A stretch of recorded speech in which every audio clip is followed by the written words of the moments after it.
Welcome to the Gamers Inn. Come on in, pull up a chair next to the fire. It looks like you've had a long journey. I'm your host, Jocelyn, and joining me as always is my co host, Ryan. Hello, Ryan. Well, hello there. How's it going? Not too bad. How are things with you this week? I almost forgot to unmute my mic. Yeah, I was going to tell you to do that, and then I was like, nah, he's had enough practice. Yeah, that's not true. It's been good. This week kind of went by quickly, didn't it? It really, really did. And also, I really apologize to everyone. We're starting about 15 minutes late. I worked today, which I have not worked on a Friday for a very long time. So I got home about, half an hour before the show was supposed to start. So a little bit of a rush today. But we're here. We're good to go. And yeah, so fast week. Yes, and it hasn't been a quiet week. It's been a No, pretty loud week. there's been a lot of news this week. So we will get into that right after we talk about what you've been playing. So, Ryan, what have you been playing? I've been playing a little thing called 3DS. Boom. Oh, it's It's red. XL. At It's first, I red. thought it was pink, and I was like, "Aren't you progressive?" There was a pink one. Not that you would need to buy a pink one, ladies or gentlemen, or I just stop. offend Just everybody. stop. So I've been playing 3DS, Luigi's Mansion, Fire Emblem, all great titles. Beat Fire Emblem, 40 hour. No wait, I think in game it said I played 40 hours, but if you go into the stat tracker, it says 80. Oh, really? Oh, Yeah, it must be like actual moving around game time versus like pause time or something. well, the problem with Fire Emblem, I think we talked about it a couple months ago, so I won't like repeat what I said, but basically the game, if a character dies, they're dead forever. So me being the story nut and loving everybody equally in the game, even if they suck and they keep dying, I would restart the match. So there's 27 Mm. chapters in the game, and you can imagine that you make one slight mistake or someone gets a crit on your guy, which is triple damage. You restart. There's a command button to restart on the 3DS, and I probably did that a lot, which would explain why I've got double the time on there. The 3DS has an app tracker, I guess. It tracks, it's sort of like Steam, how Steam says you've spent 60 hours in Skyrim. Right. And that counts the second you launch it and the second you close it, right? Yeah. So that's sort of why I was surprised, to be honest. It's like playing Slash Played and WoW. It's like, really? Well, and actually, this kind of brings up a really cool thing that I did this week is I joined Raptr because I had never used the service before. I would see it every once in a while as like somebody doing like an auto tweet, like, I've played this, that, and the other thing over the last 24 hours via Raptr. And I was like, well, I kind of thought it was like Get Glue for video games, which it kind of is. But instead of giving you just stickers, which is what Get Glue does. They Did. actually, or did, yeah. I don't. Is that still a thing? I They haven't got used it in a they long got rid time. of they got rid of video games and they got rid of podcasts. So like Oh, I no reason to use it yeah, anymore. exactly. So, anyways, with Raptor, they actually partner up with the creators of the games to offer you rewards. So I signed up, I linked my Steam account, my WoW account, and my Xbox Live account, and then it automatically downloads what your achievements are, and you get, like, for every achievement that you have, it counts as 1 hour of game time. Or it actually tracks the hours that you play. So you do get some credit for stuff that you played before you even joined the service, which I thought was really cool, even though they had no way to track you, right? Mm. So, anyways, from all the achievements that I had in WoW and the fact that I had linked my WoW account and my Xbox Live account, I ended up getting a Horde t-shirt for my Xbox Live avatar. So I was just like, well, that's cool. Just this like random, basically because I signed up for the service. And the reason that I looked into it is because I got an email from Rift saying that they'd partnered with Raptor. And if you got to a certain level of, because it tracks your hours and then gives you like a rating. So for the first 20 hours, you're a noob. And then the next like 20 hours, say you're an amateur, and then after that you become like, I think there's like hardcore and elite and pro and like all these different ranks based on how much game time or how many achievements you have. And it's based, like, it's different for every game based on like how much content there is to play and everything. So obviously a game that takes you 10 hours, they don't expect you to play 200 to get elite. But a game like WoW, it takes you a really long time. So anyways, Rift is offering the expansion and 30 days of free game time if you rack up enough hours. I think it's around 200 hours, which if you've been playing Rift for the last couple of years, then I mean, you could, if you sign up for Raptr, then earn this expansion and game time for free. So 200 like hours. How many days would that be? 20 days if you spend 10 hours a day playing. Well, But I mean, you have from now until I believe it's the end of May. It's about a month long promotion. So I just thought that was really, really cool. Like, these are actual either in-game items that you can use or full on like games, expansions and titles and things that you would maybe otherwise have to spend real money on. Like, it's actually a reward system that I find interesting, as opposed to, you know, just more crap that I'm not really going to do anything with, like stickers. yeah, I've heard of Raptor too. Is it sort of like a sign up and leave it and forget it sort of thing, or do you have to like micromanage it? No, it's a leave it and forget it thing. Oh, okay. It automatically tracks once you link your accounts. So your Steam account, your Xbox Live, it has PSN, no Wii support, and some PC games like WoW. WoW isn't on Steam, but it will still track your achievements from WoW. Cool. And then as long as you have it running, like running in the background on your PC, then it'll track whatever, like it tracks WoW. Basically any game that you run, it will track. So, Oh, it's an executable on your computer. yes, yeah, there's like a Okay. desktop app thing. Neat. So, yeah, it is really neat. I've been enjoying playing around with it. And so what it does as well is it'll go into Steam and it'll go into Xbox and it'll pull your library. And so then it'll tell you the percentage of your games that are, say, RPGs or first-person shooters. So you get a real like breakdown of your gaming habits, and it's a whole lot of really interesting data pulled from all these different sources to give you like a profile of you as a gamer. So even outside of, you know, tracking your time and your achievements and everything else, I find it really, really interesting to see, like, I'll take a screenshot and post it on the show notes of like Jocelyn is a gamer. It's really interesting. I like data anyways. I'm kind of a Yeah. nerd. So I think it's a really cool service, and I wish I'd signed up for it before now, but still. Metrics, man, they're awesome. I love them too. Like I used to love doing the slash play it in WoW. Yeah, it never bothered me. I was like, cool, 30 days of playtime over the last like 5 years. Yeah. But that's why I like the Xbox and PlayStation don't have anything like that. I love the way Steam does it. How I can tell like it's also like a value proposition too. Like time equals money, friend, right? So you look at Skyrim and say, "Oh, I put 60 hours into it." It's like, yeah, I think that's a pretty good deal, Well, yeah, a dollar know? an hour, right, for Skyrim. basically. And I mean, I found it it was so funny because it was like I can't even remember how many titles it said that I owned, but then it came up with like 70 something titles where I'm still like a noob because I haven't even played them yet, and I was just like, oh, maybe I stats don't of want to link it. shame. Yeah, my Steam account would be like, yeah. But that would be interesting. I like the breakdown though, telling you how many RPGs you have because if you're in the mood for like we all have huge Steam libraries due to like Libraries? libraries, you know, it's Friday. So like, it'd be interesting to say like, oh, you know, I feel like an RPG, but I don't feel like digging through my Steam collection, you know. So show So me all the things I have on Steam that are RPGs. Yeah. yeah, I think that's cool, and I'm sure there are a lot of them buried in there that you've installed, and you know, it's like, oh, you know, Alpha Protocol for $2 seems like a good deal. I might Oh, play it. so many of those.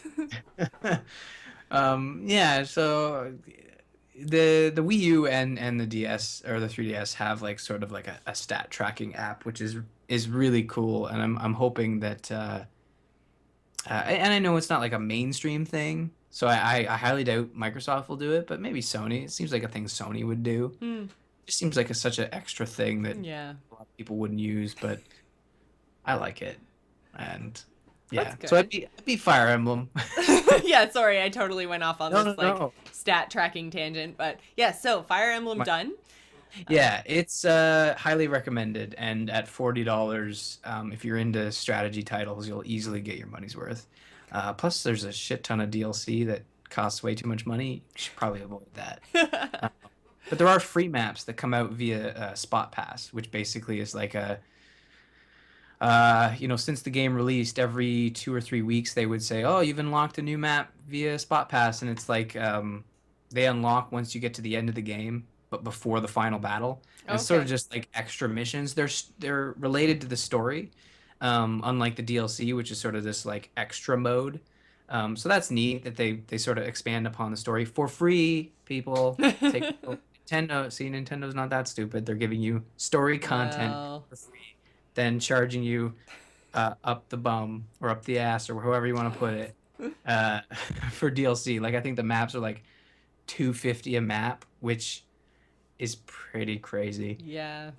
Um, but yeah, Fire Emblem's great. So what about Luigi's Mansion? Because I've Yeah. heard a lot of really interesting stuff. People seem really excited and to be having a lot of fun with this title. So I have a girl I work with said that she's got 2 or 3 days off and she's like, I'm gonna start and beat Luigi's Mansion all in one go. I went and bought a 3DS just for this title. I'm so excited. She's like, Nice. yeah.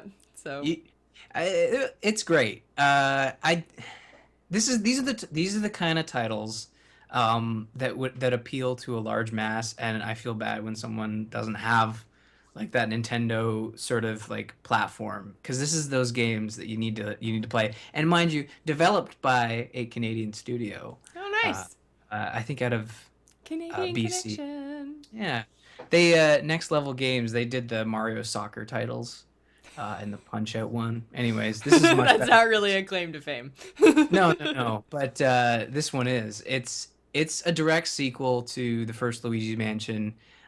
Some time has taken place since the first one. It seems like a lot. Luigi's still scared for some reason. I mean, Luigi's always scared. He he gets is the short just end of the stick a lot, so. he's so charming. He gets scared so often, and you just can't help but be like, "Oh, Luigi, what trouble will you get into next?" He's constantly being teleported and never. How come? Okay, here's a question. How come when someone gets teleported, they don't just get teleported like in Star Trek, where they show up and they're just standing still and it all worked perfectly? No, no, no. In Luigi's Mansion, when he gets teleported, he's always like upside down or 2 feet off the ground or lands on his ass. Like it's just. Because he's Luigi. He can't do anything right. I don't think it's his problem. I think it's the professor. He's a lazy. He just wants to watch Luigi get tortured, you know? Aww. So I guess I should explain. The reason you're being teleported is because it's a handheld game, it's sort of split into missions. Hmm. And unlike the first one, there's multiple mansions. So you have like a Were there mansion not one. multiple mansions? No, there weren't. Yeah, There's sorry. big. I can't, it's been so long. It has. It's been 10 years. Hmm. And this is why I hope that the Wii U adds GameCube games to their virtual console because I would buy the crap out of Luigi's Mansion, the original one, because there's really no easy way to easy way to play it anymore. I Yeah. mean, my Wii is in my closet; it's packed up. Uh, I actually have my Wii out. See, you I you have unpacked it last week. you could I play haven't Luigi's used it. Mansion. Do you own Luigi's Mansion? I do. And I have my See, GameCube controllers and everything, and that's actually what I use my Wii for more than anything else is playing GameCube titles. Buffy the Vampire Slayer. Damn straight. Yeah. Callback. Uh, yeah, this game's so great, and it's same mechanics as the first one, a little more actiony, where you seem to be capturing ghosts more than you're solving puzzles, Hmm. but the puzzles are there, I and remember being chased around a room by like a possessed piano with teeth. yep, there are instances where things are possessed. Usually, the bosses possess stuff, and Hmm. you have to like battle them, and the one great thing about this is in comparison to the first one is the first one was sort of an expanded like they had their concept. Luigi's scared in a mansion and he's got to save Mario. In this one there's constantly new things that are popping up. Like I was worried that because they split it up into missions, you'd be like, okay, I need you to go to this room and kill all the ghosts, then come back, and then we'll go do the next one. There are some missions like that, but most of the time your objectives are varied and you're never doing the same thing. They've, you know, this one level, I'm pretty far into the game, and Careful with the spoilers. I'm not spoiling it. It's a hard game to spoil, really. But yeah, I'm about the fourth level, and here I am thinking it's like, okay, I'm gonna go to the end. I'm gonna unlock the door, and then I'm gonna fight the boss. Then I'm gonna go to the next mansion, and it turns out like the mansion's smaller, and the boss fight is like this totally different mechanic. And like I said, they're just constantly switching things up, and That's good. if there's a main reason to play this game, it's to see how freaking scared Luigi is and how charming the animations are, and Aw. he's just so I've got to say, yeah. the amount that I've heard lately about how much Nintendo is focusing on the 3DS, we've got all those new titles that were announced at Nintendo Direct last week. There's Luigi's Mansion that everyone seems to be raving about. It's the new Zelda coming to 3DS. It's making me want to pick one up, but I don't know when I would actually play it. So, I mean, I know you say that you play your 3DS all the time. Yeah. Do you do Uh, that like just sitting on your couch or, because you drive to work, right? So you don't have a commute or anything. Yeah, I don't have a commute. Actually I really got into the 3DS on my lunch breaks last Mm. summer where I just need to get out of the office and I'd go sit on a park bench and play my 3DS for like 45 minutes. Um, but once winter hit, I found I wasn't playing enough. But then if you're gonna get a 3DS, don't be. I was sort of like that too. It's like, oh, I love Nintendo titles, but I don't have time. I'm never in the need for a portable gaming Yes, exactly. experience. And what I would suggest, it's sort of similar to a situation with playing on an iPhone and playing on an iPad. The bigger screen sort of makes it feel like less of a portable experience. So the 3DS XL, like, oh, where's my other one? I don't have it here, but the regular 3DS is like $30 less expensive, but it's Hmm. really small in comparison to the XL. And if I were to make a suggestion, definitely go for the 3DS XL because Mm. it feels you'll want to play that more, Yeah. because it's less of a portable sort I of never system. noticed how small my iPhone was until I got a 5. And it's not a huge difference. Like it's a teeny tiny little difference on the actual size of the screen, but it just feels that much bigger. Like when I pick up Joel's phone by accident or if I pick up my old 3DS that's sitting here in front of me now, I'm just like I look at it and I'm like, "Oh my god, this is so small. How did I Yeah, ever make do with this?" that's a good point. The the 3DS is really small in comparison to the XL, and you definitely notice that as soon as you start playing on XL. And but then again, like the first time you play an XL, you're gonna get that feeling of this thing is huge. I don't even this I don't know. But as soon as you start playing it, it really comes into its own size, and you probably never want to downgrade. Mhm. Um, and it's really worth it. I think they're gonna have a 3DS XL bundle with Animal Crossing.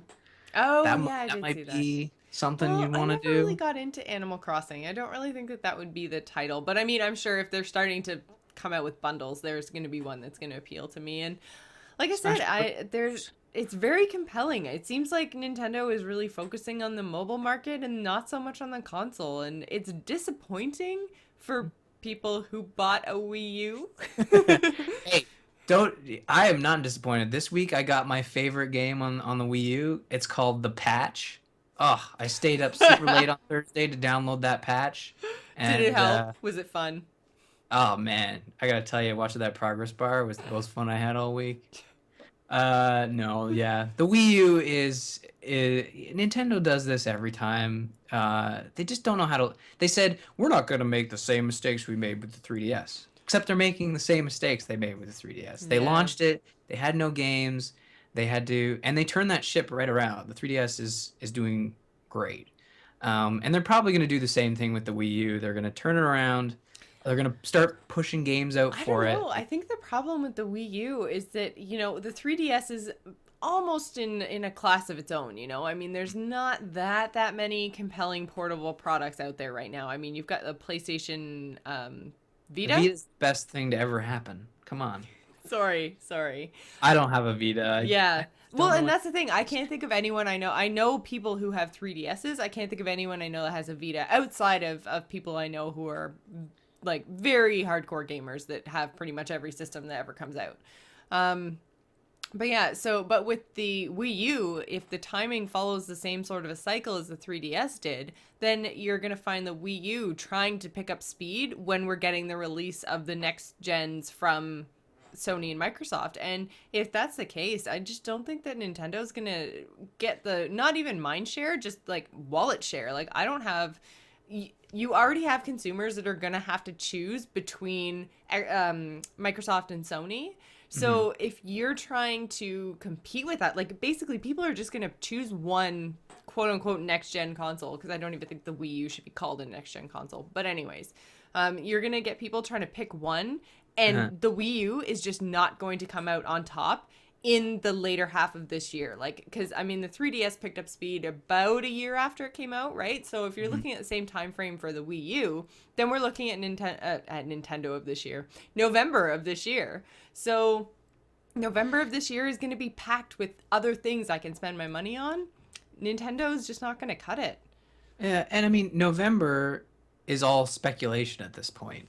We don't know what Nintendo's doing. I mean, we can assume that Nintendo's going to have some killer apps for November. Same with Microsoft and Sony, but they're launching new hardware, and I don't know if you remember the launch of the Xbox 360, but Cameo and Perfect Dark Zero weren't essentially on par with what Nintendo will release as a first party title. Mm-hmm. You know what I mean? It's sort of like say like look at Nintendo's launch of the Wii U and you look at New Super Mario Brothers U. That's their best title at launch. Mm-hmm.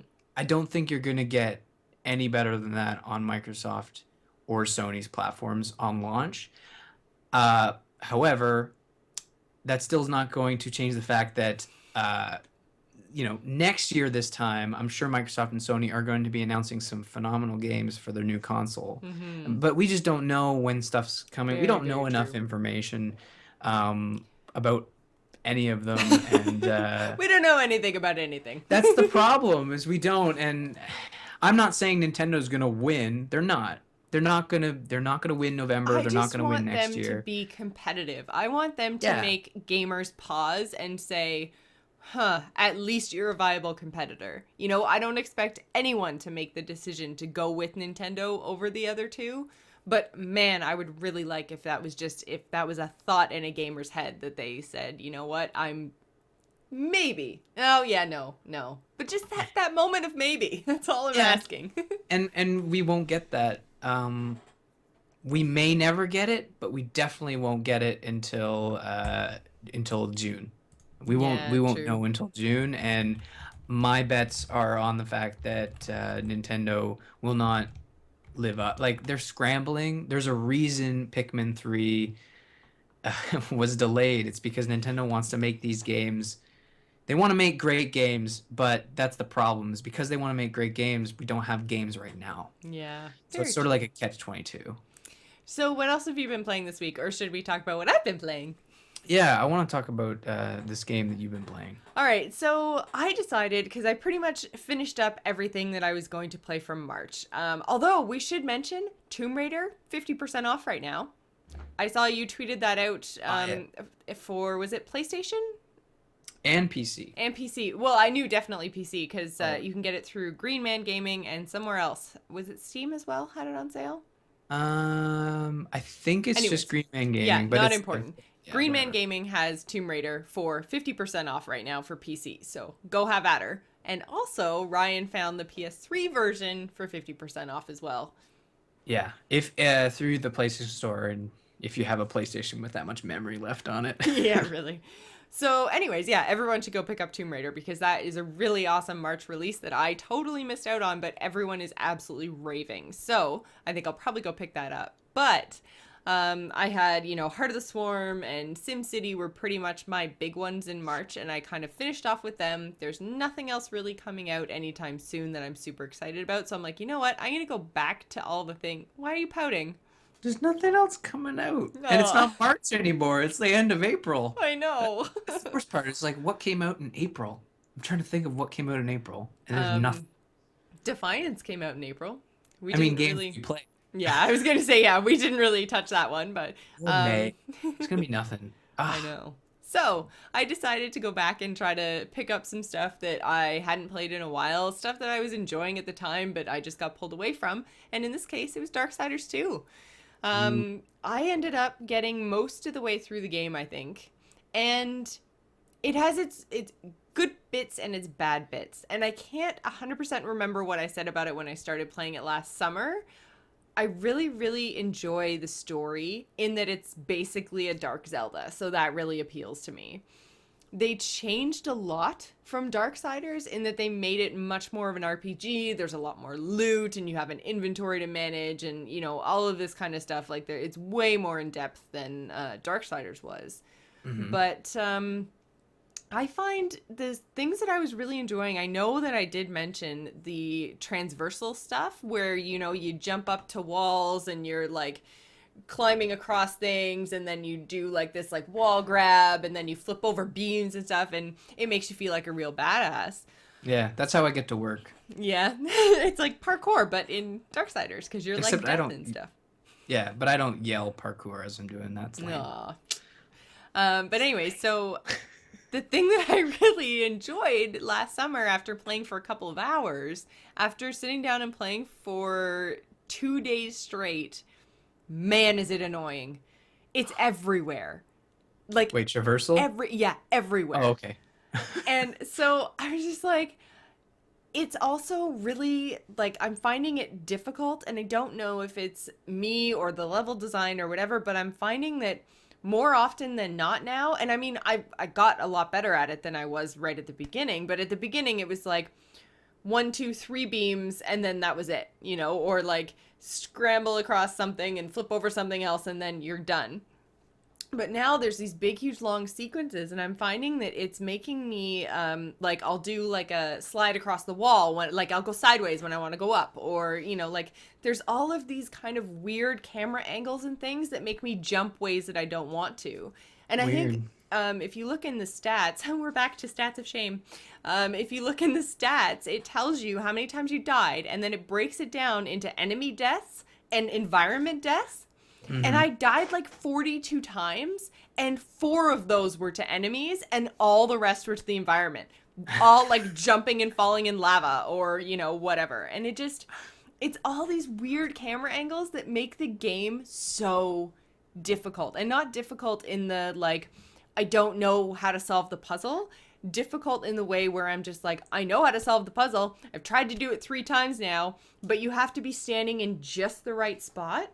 Hmm. Like, the reason I stopped playing last summer was that I got to a point, I can't remember, I think it might have been in the Lost Temple in the Forge Lands. I can't remember exactly where I got, exactly what the name of the place was that I got stuck, but you basically come into this room, there's this big chasm with a construct on the other side that you have to ride around, and so you basically have to transverse across.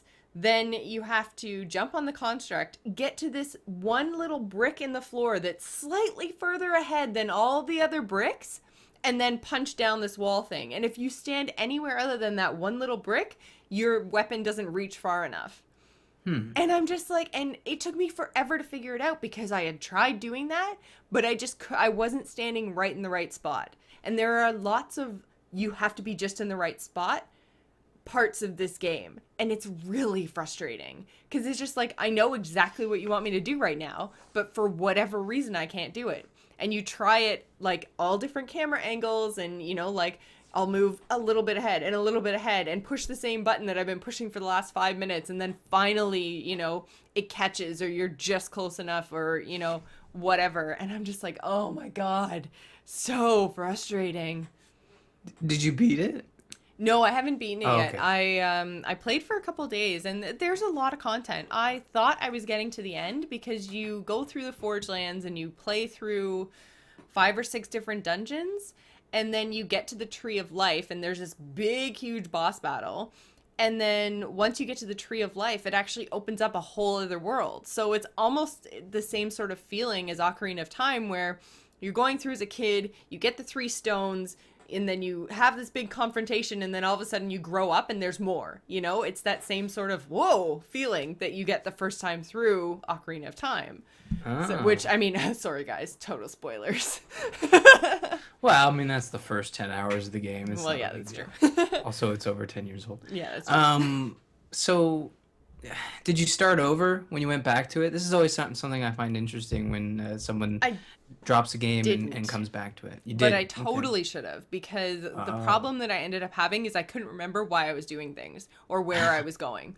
So they just kept talking about the tree, how I had to get to the tree. And it wasn't until I was already at the tree, through the tree, and on the other side talking to some dude. And then Death was like, I thought getting to the tree would mean this. And I was like, oh, the jeez. tree, right.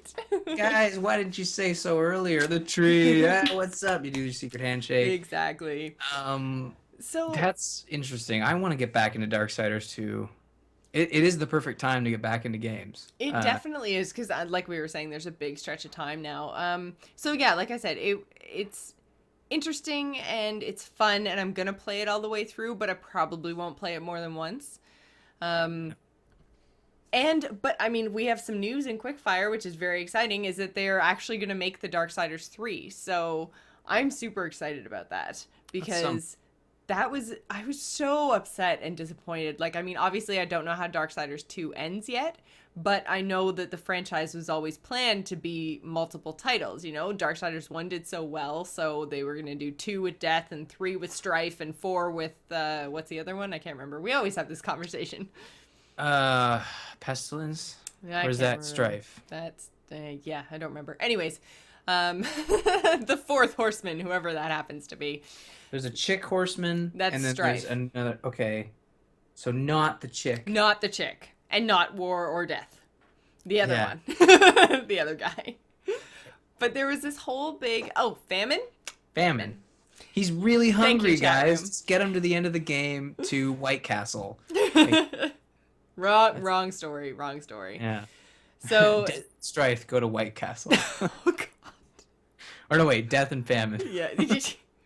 I can Fail. split it up. Anyways, so Darksiders 2, yay, we'll probably have it done by next week, and then my pile of shame will get a little bit smaller. If I've learned anything, piles of shame never get smaller, It's true. no matter what they contain. Oh, one other thing that I wanted to talk about before we move on to Quickfire news is in Darksiders 2, the other thing I really don't like is the combat is totally just don't get hit. That is any kind of like big bad guy or boss battle, you just have to not get hit. It's a really, like, once you figure that out, it makes the game almost too easy. Oh, but not also get really- hit. What did you think I said? No, I'm just making fun of the game. Like, that just seems like poor design. Like, that's how Oh. you fail. You just don't get hit. That's You like just- the easiest, like, suggestion ever. Well, it's the thing. It's like you're supposed to be like the horseman, this big, powerful dude, except that like you do like 20 damage to the guy, he hits you and he does 200, and you have like 250 health. So you just, these boss battles are so long and drawn out because you just have to keep running around the room and like run in, smack, and then run in, smack, you know, and it's just like, man, does it get annoying. So basically, when you keep dying at a boss battle on the loading screen, it says, "Hey, you know what? Try not Try getting." not getting it, yeah. 'Cause, you At know- least it doesn't offer to like lower your difficulty level. Are you sure you don't want to switch to normal? You No. seem to be sucking an awful lot. How about you take it down to easy? I show? hate when games do that. So We talked annoying. about that last week, didn't we? Was that God of last War. week? I think so, yeah. Uh, I don't know. Sometimes I tune you out, so. sometimes I tune myself out, Jocelyn. Oh, so Ryan and I really appreciate the continued support of our show, along with the support of our sponsor, Doghouse Systems. Use the code TheGamersIn to double your RAM when you purchase a new gaming rig. 4 becomes 8, 8 becomes 16, but 16 does not become 32, because that would be crazy. Head on over to doghousesystems.com and get your order on, which brings us to Quickfire News. Ratchet and Clank coming to a theater near you. One of the best parts about the series is the humor and awesome characters. And finally, we can experience all those elements without that pesky gameplay getting in the way. Mind you, the gameplay in Ratchet and Clank was super fun. The film is being produced by Rainmaker Entertainment, the Canadian studio, another Canadian connection, behind Reboot. That animated... Did you ever watch Reboot, Jocelyn? I don't think so. Oh, I was kind of hoping for a stronger reaction there.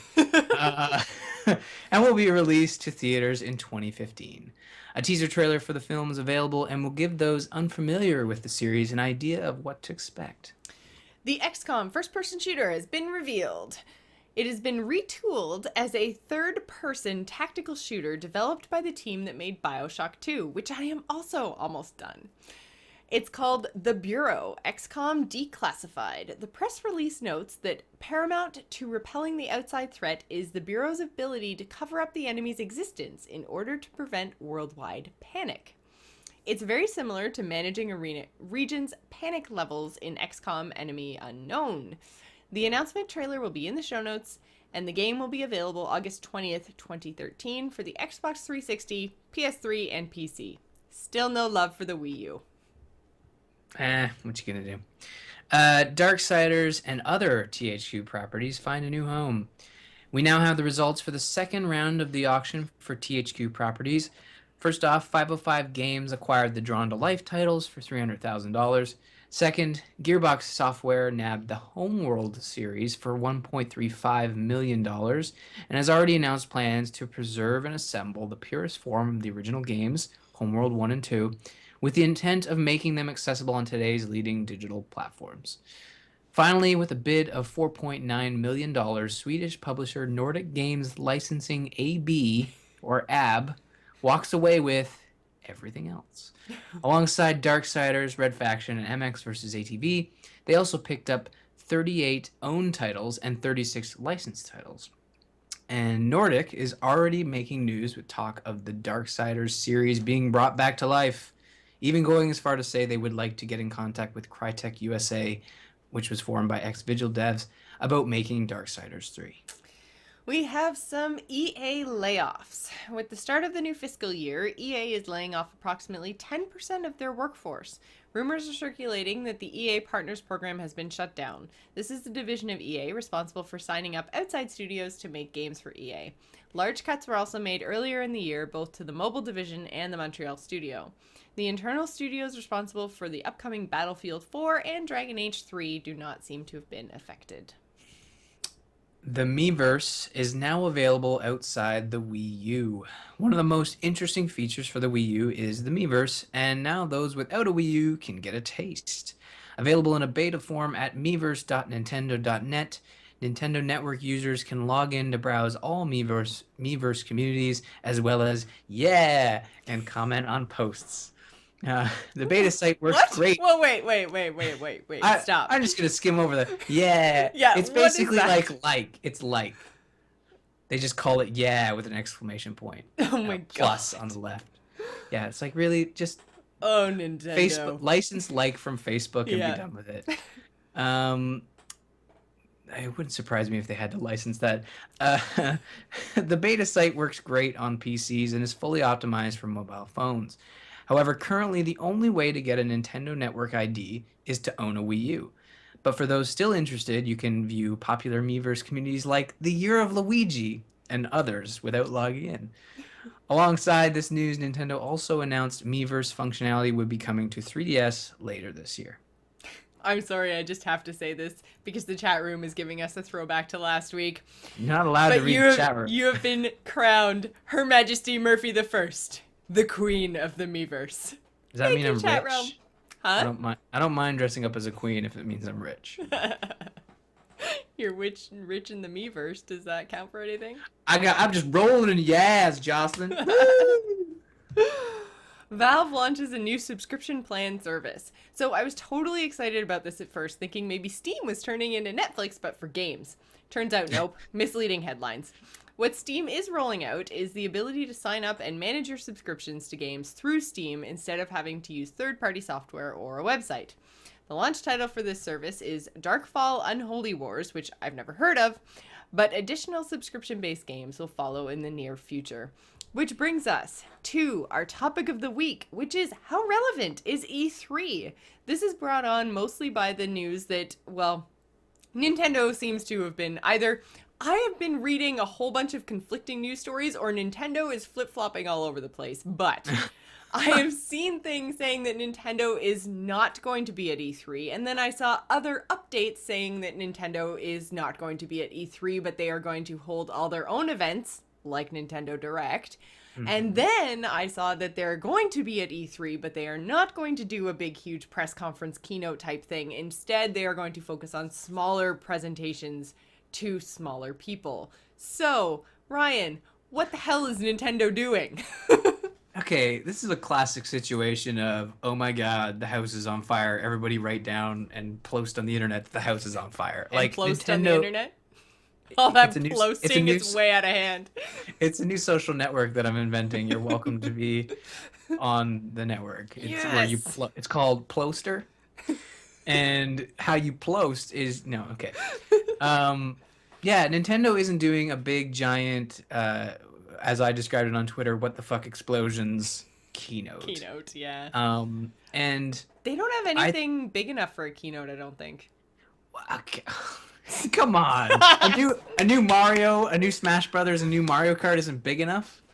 What do you want from these people? Do you want them to release a solid gold 3DS that costs 1 penny? I want them to stop sucking.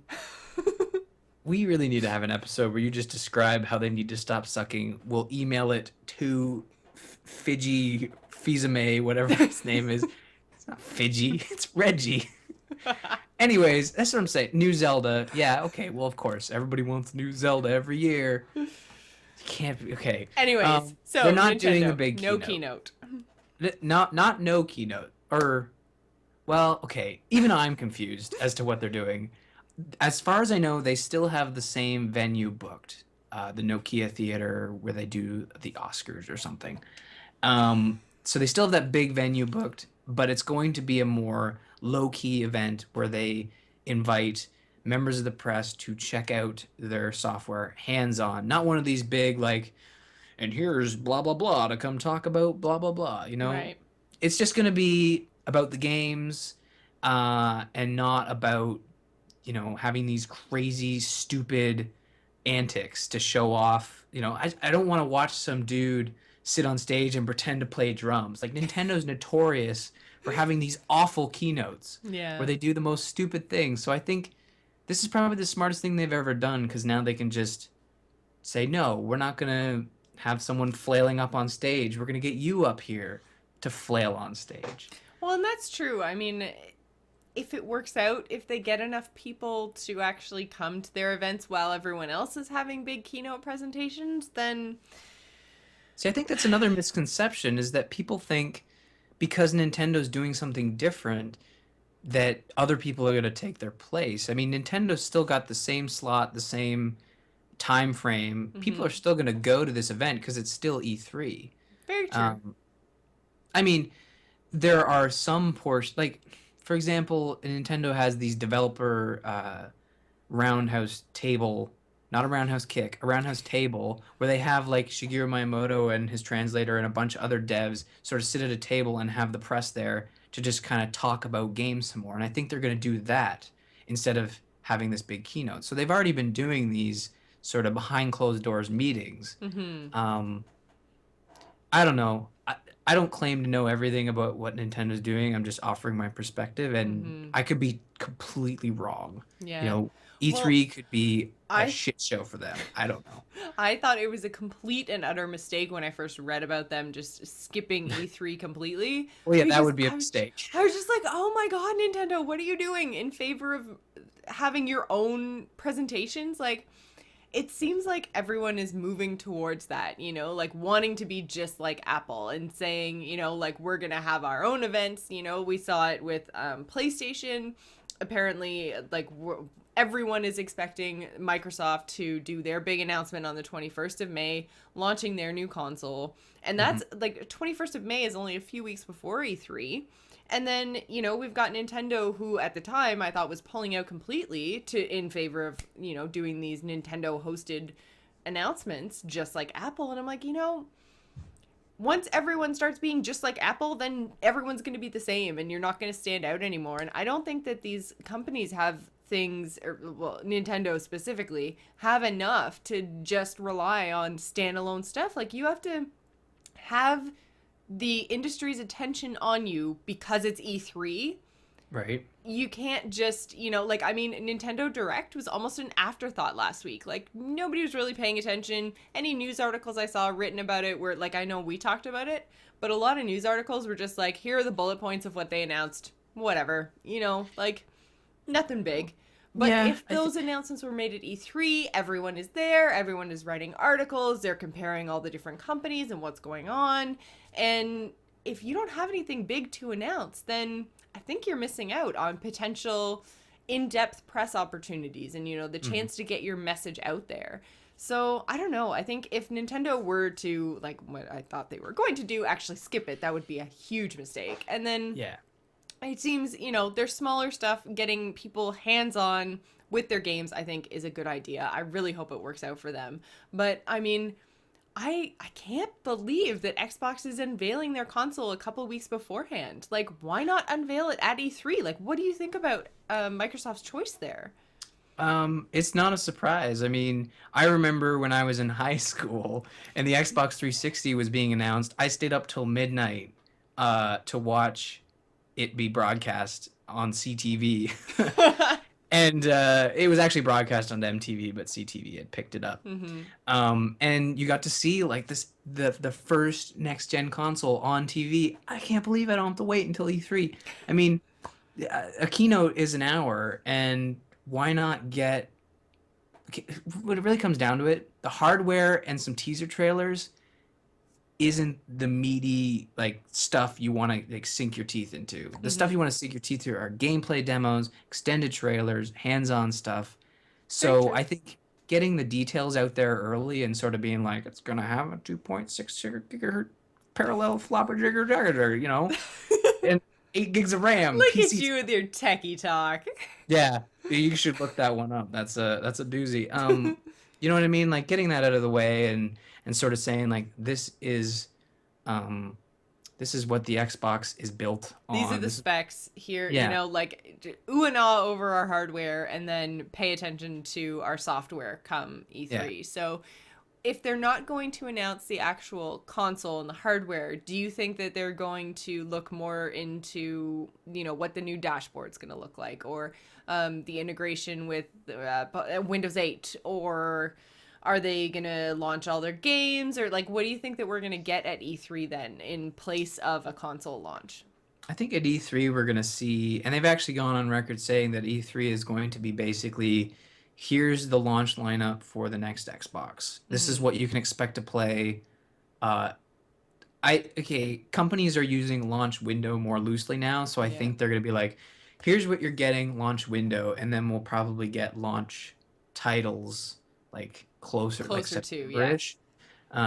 Because I mean, they don't want to show their hand or they're just lazy and they haven't picked out whether they want to launch it at launch. I don't know.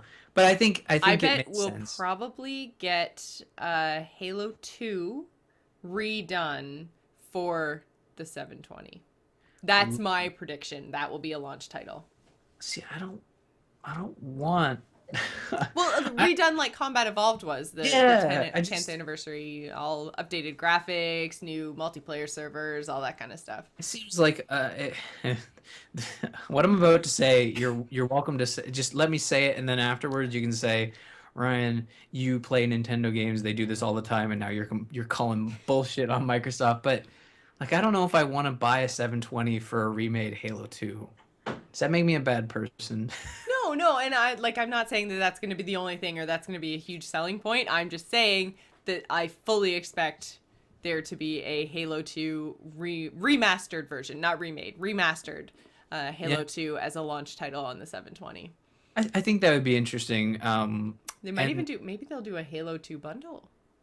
Ooh. mm, I You know how I gamers like their bundles. we bundles, man. That's how we roll. Yeah, Halo 2 would be interesting. I mean, we're certainly not going to see Halo 5, which No. is unfortunate, because they just started working on that. But well, there's rumors out there that we're going to see like a title from Rare that isn't like Avatar Sports or whatever. So that would be interesting. I mean, everyone's probably thinking like, "Oh my God, I hope they do another Viva Pinata or Banjo-Kazooie." But man, if they launched with Banjo-Kazooie, I'd be there day one. Not gonna lie. Yeah, I mean, yeah, we'll have to see what happens with the whole Xbox unveiling, but that will be about a month from now. So, Hmm. also not going to be at E3 this year is 2K. Yeah. So the guys behind BioShock Infinite, but you mentioned the XCOM game coming out in August. They also do the new Civ 5 expansion. Yeah. I think they're sort of just in this limbo where They didn't they, really seem to have anything big. yeah, They they had like, a sport game, yeah, I can't remember, but it was 2K14 something. yeah, probably Which at hockey. that point, why don't you just say 2014? Anyways. I don't know, because it's 2K Sports, man. That's Yeah, I why. guess. Still. I don't know. I think 2K is just there's for every publisher that's publicly saying like we're not gonna be at E3 this year. Ubisoft's like, great, om nom nom space, Yeah, you very know? true. Which is another thing that I was reading while I was on the bus on the way home today is that they're still trying to chase THQ for the almost $200,000 that they owe them for space at E3 for a booth. And I was just like, holy crap, that's a lot of money. Hmm. Like, you have to There's be really, really big to rent that teeny tiny of a little bit of a space for 2 days or whatever. there uh there are benefits to downsizing at E3 for sure. But for a company that's doing really well, like that kind of money is almost like meh, you know. But for Well, it's THQ, true. it's sort of like it's like we got to make this work, so we got to have a space at E3. That's sort Right. of like some people's mentalities, I guess. So, But where I was going to go with that is that for, let's just round it to 200K, for that kind of money, is it really reflective of the industry now? Because I mean, there's been a huge rise in mobile gaming, there's been, a huge push towards indie titles, and if you are a mobile title creator, developer, or publisher, if you are a indie person especially, you don't mhm. have $200,000 to drop on a space at E3. So, does E3 still reflect what's going on in the industry? um, I guess not. I mean, you kind of need a publisher to be there, or you go to PAX, right? Right. I'm sure there are like designated areas at E3, like Well, that's this. true. Obviously, THQ would be looking for prime E3 real estate. So, Well, what I mean, there might be like an indie section. I don't want to make it sound like charity, but I mean, I love indie titles, and I know they run on small budgets, and it's a lot easier than for them to afford packs. But maybe E3. I don't know. Maybe they have like an indie corner or something. I think they actually do, but mm-hmm. um, yeah, I don't know. I think it's too big, and we've had this issue before. Like I don't know how long you've been paying attention to E3. I mean, like it's been around since '95, Mm-hmm. and actually in 2007 it was almost shut down. They almost didn't do an E3 in 2007, and they sort of announced that they were downsizing and making it a closed industry event, only inviting major press. Mm-hmm. They still had the conferences, but they were a little more low key, and it was spread across an area in LA as rather than being in one In central one area. location, yeah. The reason they downsized is because people were complaining, like the exhibitors, it's like it Mm-hmm. costs too much money, it's not worth the time. Uh, and then 2 years later, they went back to this model because Mm-hmm. people were complaining it wasn't worth it. So it's like you Yeah. can't make these people happy. But is this another sort of is it just the ebb and flow of E3? Is it going to, downsize again and then come back up, or? Well, I don't necessarily think there's anything wrong with the format because, I mean, like it's having everybody together in one space is always a positive thing. I think it's good for the fans. It's good for the competitive nature of the gaming industry. I think it just all of that is just breeds better games and better products for the consumer. So I think that this whole being in one place thing is a good model, but maybe they do need to shrink it down a little again. Who Well, knows? But the point of a conference is it's not for the customers, it's for the media, right? Like, right. it's sort of a chain. Like, the companies go to E3 for the media, and then the media sort of does them a favor by saying, "Oh, we're going to talk about this," and then we're sort of the byproduct. We get that Oh yeah, no, information. like when I say customer in this case, I Yeah, mean the people attending the con for, whatever reason. but most of the people complaining about E3 are us, right? Not like you talk to anybody who covers E3, like seriously, like just is in the what they call the war room for 2 days, and they fucking hate E3. They hate it because they're there for 2 days straight. Yeah. There's certain points that they love, but like it's exhausting and it takes a lot out of you. And I mean, I think that's where you kind of have to look at it and say, like, is it worth it? I think it's worth it. I mean, it's just it needs to be you need to appeal to the big three and also the big publishers as well. Very true. So I think that pretty much brings us to the end of the show. Hmm. Did we get any entries for our XCOM giveaway? I forgot to ask you before the show. I was just gonna give it out in the chat room, but I think the two people that are in the chat room last week said they owned it. So you Yeah. know what we'll do is we'll Maybe we'll throw it out on Twitter. So yeah. why don't you go and follow us on Twitter? You can find me, Jocelyn, at GIS Gamer. You can find Ryan at R. Murphy. And don't forget to follow the show at The Gamers Inn. You can also find us on Facebook and Google+. Don't forget to leave us an iTunes review, as it's the best way for our show to reach new listeners. You can also visit us on the web at gamersinpodcast.com or email the show at info@gamersinpodcast.com. We are on AMove TV, along with other fabulous podcasts, including StarCast, Campaign Roundtable, Biggest Fan, and This Week in Blizz. So before we go, I just want to give a quick shout out and thank you to my brother Greg for creating our awesome music. You can find him on Twitter at SoundsInfluence. I would also like to thank Joel Duggan of Starcrossed Online, who drew our Twitter avatars and created our logo. You can find him on Twitter at Joel Duggan or read his comic at starcrossedonline.com. So thanks for staying at the Gamers Inn, and remember to tune in next week.